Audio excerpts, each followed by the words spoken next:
the world, including the US of A.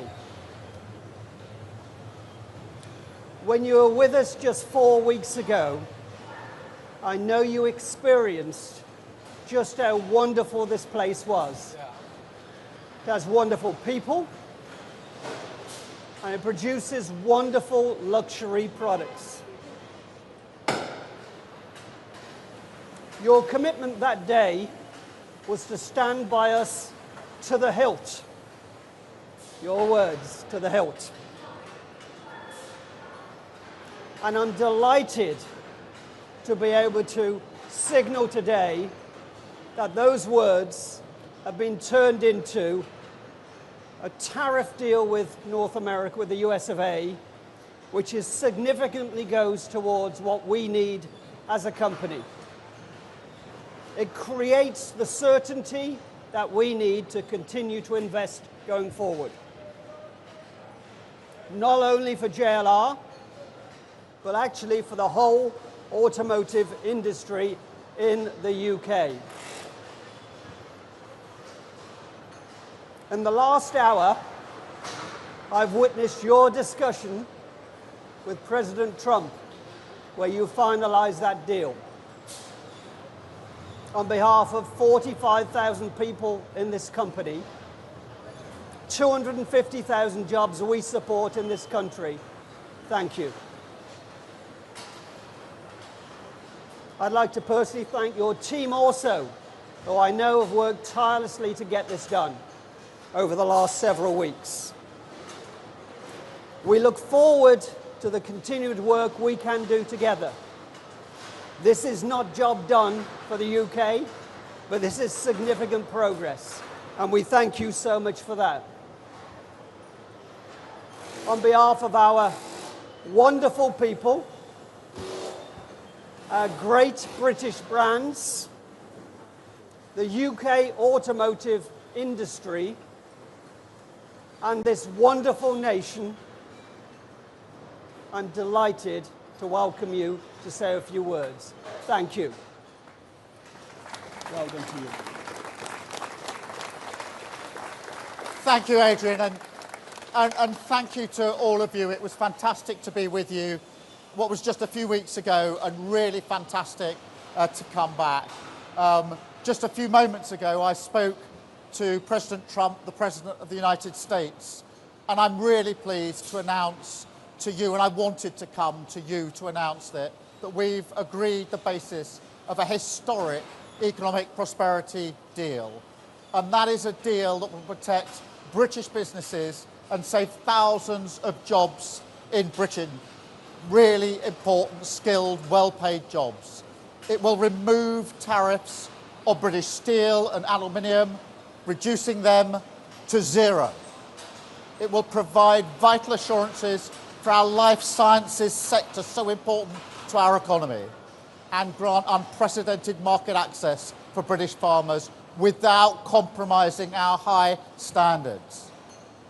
And for the great British cars that you make here, that we see all around us, this deal means that the US tariffs will now be cut from 27.5% down to 10% for 100,000 vehicles every year. That's a huge and important reduction. And I know from when I was last here how much that will have been weighing on your minds when you knew the size of the tariff that would otherwise be in place. And to get that decrease was hugely important to me. And I can tell you, my teams were working really hard on this deal night and day for weeks. I was working with them. And in politics, what matters sometimes is who you have in your mind's eye when you're making these deals. Who do you have in your mind's eye when you're taking decisions? And what I took away from here last time was you and the brilliant work that you do, and had you in my mind's eye as we did that. And we've got scope now to increase that quota as we go forward. So this is not fixed. This is where we've got to.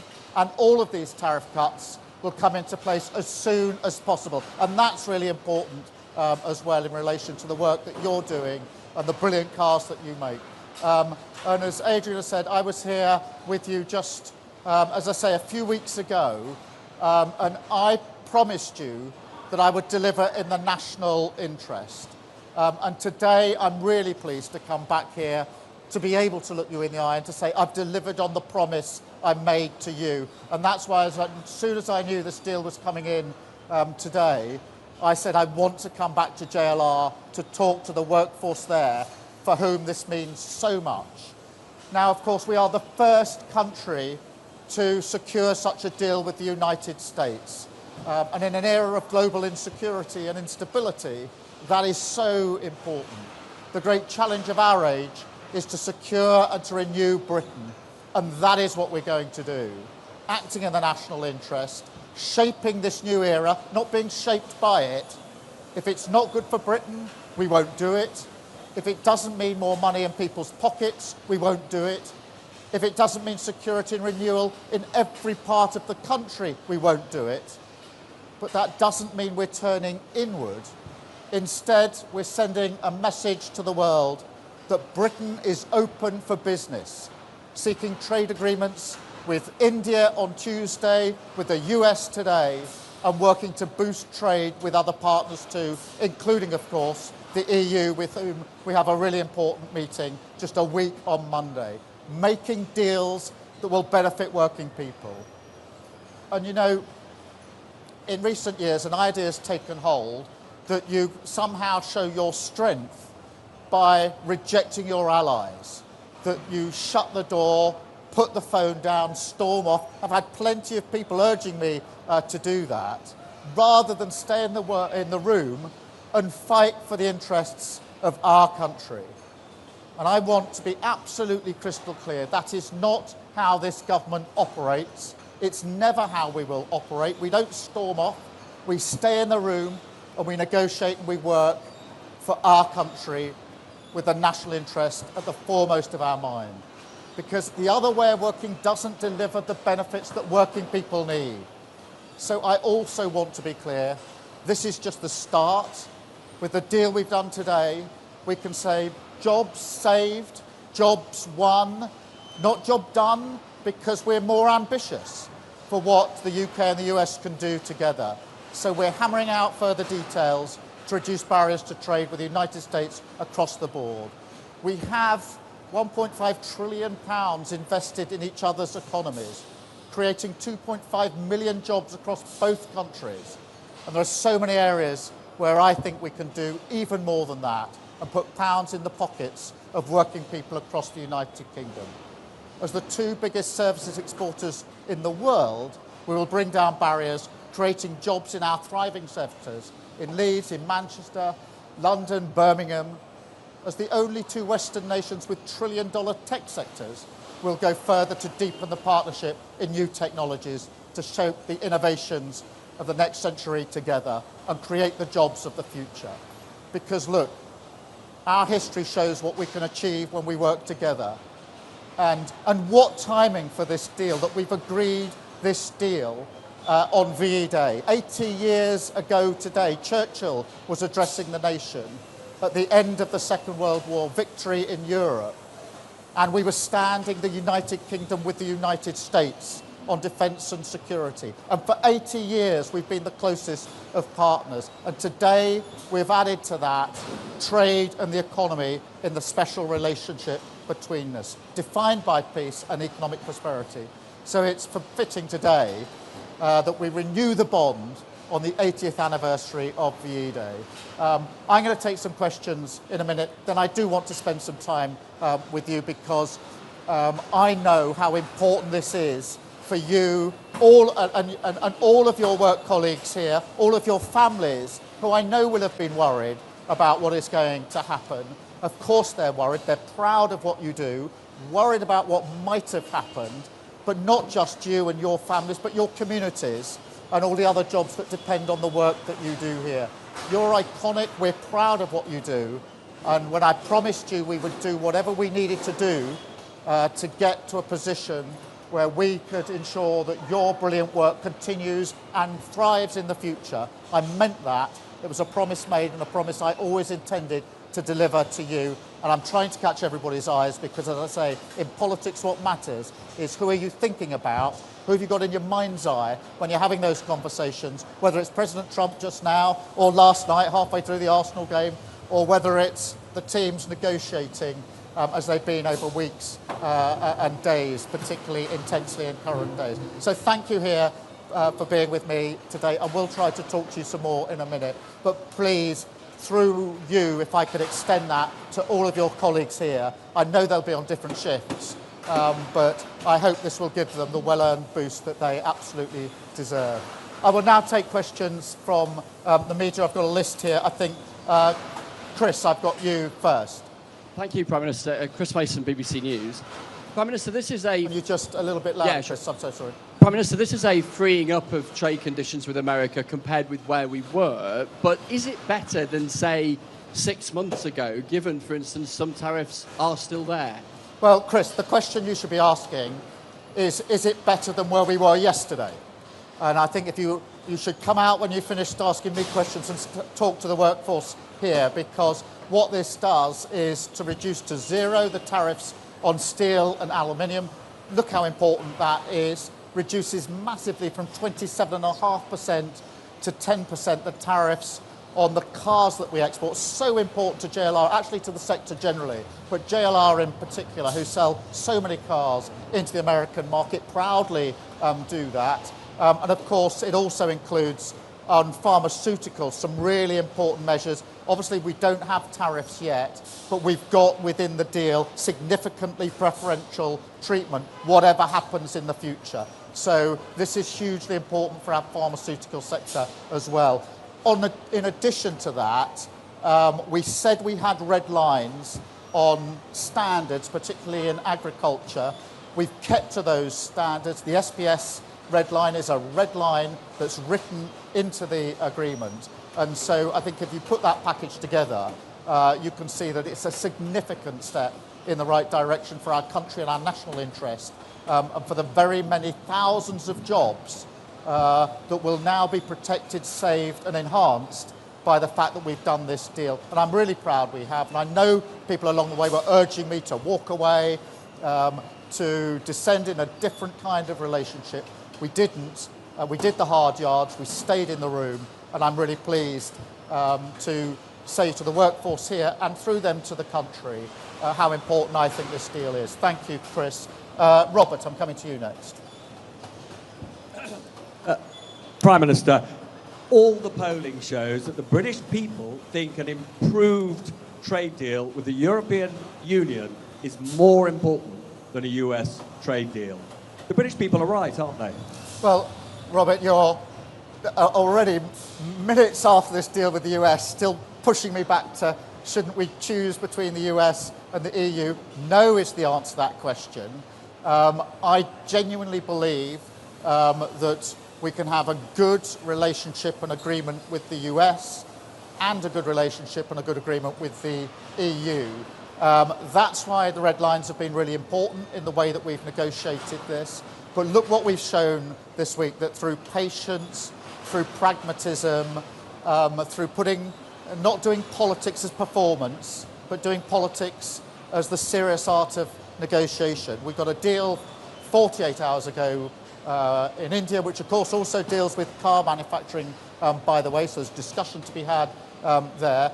We've got the deal now with the US. We go on Monday week to the EU-UK summit, but I've always said that the strength of the UK is being able to deal both with the US and the EU on security and defence and on trade and the economy. And that's the basis on which we've moved forward. And I think the workforce here would say to you in very loud terms, thank goodness you didn't take the advice of others to walk away from the negotiations with the US, because it would be they that would pay the price if we had done that, and I wasn't prepared to let that happen. Thank you, Robert. Beth, Sky News. Thank you, Prime Minister. Beth Rigby, Sky News. Back in February, when you did a press conference with Donald Trump in the White House, he said, we could end up with a real trade deal where tariffs wouldn't be necessary. We'll see. Those were Donald Trump's words. And you've come out, and yes, you have a concession on cars. You have a flat tariff still of 10%. Are you disappointed with that? Is this just the start? And to those voters last week in the local elections that gave you the worst ever vote share you've had in a set of elections as a Labour Party, what's your message to them? Thank you. Well, my message to them is that we absolutely get the message that they sent last Thursday. We will remain focused as ever on the national interest, and I have them in mind, I have the workforce here in mind when we make the decisions that we make. I don't make them for my sake, I make them on behalf of working people across this country. And in relation to this deal, yes, we would like to go further in relation to tariffs, but I think it's really important that we've been able to get this deal over the line now, because in that way we've been able to protect and save and enhance jobs right here, right now. And that reduction from 27.5% down to 10% makes a huge difference to firms like JLR and the decisions they have to make about the future, decisions that I want them to make about the future. Steel and aluminium obviously been in the news hugely in recent weeks. To get that down to 0% as well is hugely important. Pharmaceuticals is one of the most important sectors in our economy, and therefore there's nothing to get down at the moment because there isn't a tariff, but if there should be, to already have got into a position of significantly preferential outcomes will, I know, be a welcome relief to them. So I measure this by the reactions of those that are most affected by the tariffs, which is the workforce here, it's those in pharmaceuticals, those that are working in steel and aluminium. But look, there's a huge ambition here. There's a lot in the deal about tech. We are two of the leading economies on tech. There's a huge amount we can do on tech as well. So we want to go further. We want to go further in those areas and on tariffs, keeping our red lines absolutely in place on SBS and on food standards and agricultural standards, because that matters so much to us here in Britain. Thank you, Beth. Paul. Hi there, Paul McElroy, Channel 4 News. Afternoon, Prime Minister. Look, business needs certainty. President Trump is no stranger to changing his mind on a whim. What assurances can you give business, give the workers here, that despite what you've agreed today, we're not all going to wake up to a post tomorrow that effectively rips all that up? Well, we've been negotiating this text for a long time. I had discussions with Donald Trump along the way, including discussions last night. We're clearly in agreement. There is a written text. This is reduced to writing. That text will be available. So this is an agreement that is absolutely clear. We've worked well together. We respect each other, the President and I, and we trust each other and have trusted each other through this process. Each of us mandating our negotiating teams to get the best deal for our respective countries. Both teams have fought hard in tough negotiations, and we've arrived at an agreement that I went through with the President last night, and we've just agreed moments ago here at JLR. So clear agreement in terms, and these tariff reductions to come in very short order, making a material difference to the lives of very many people across the country. Thank you very much. I've got Noah. Noah from The Sun. Hi, Prime Minister.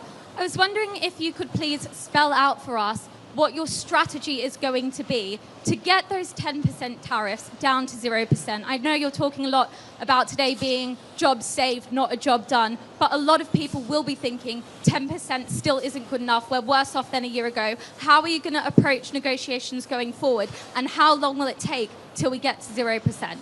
I will approach the negotiations in the same way I've approached the negotiations with India and with President Trump to get to today's deal. With India, I met Prime Minister Modi at the G20 in Brazil. We agreed that we would get our teams to work together at pace in a courteous, respectful, business-like way. With President Trump, we've operated in the same way. not walking out the room, not slamming doors, but staying in the room negotiating. The same with the EU, respectfully negotiating in relation to the summit that we'll have a week on Monday. So we'll do it in exactly the same way. But please do not underestimate the significance of the tariff reductions today, because these are measured in thousands of good, well-paid jobs across the country. And that really matters. That's at the heart of everything that I believe in. And I believe that serious, pragmatic, in-the-room negotiations acting in the national interest are far better than performative politics, people slamming the door, floundering out, being performative but not actually delivering for working people. And I'll continue in the same vein. We've had 2 trade deals this week by acting in that way, and I think that shows that serious pragmatism defeats performative politics any day of the week. Thank you. Mikey from the Mirror. You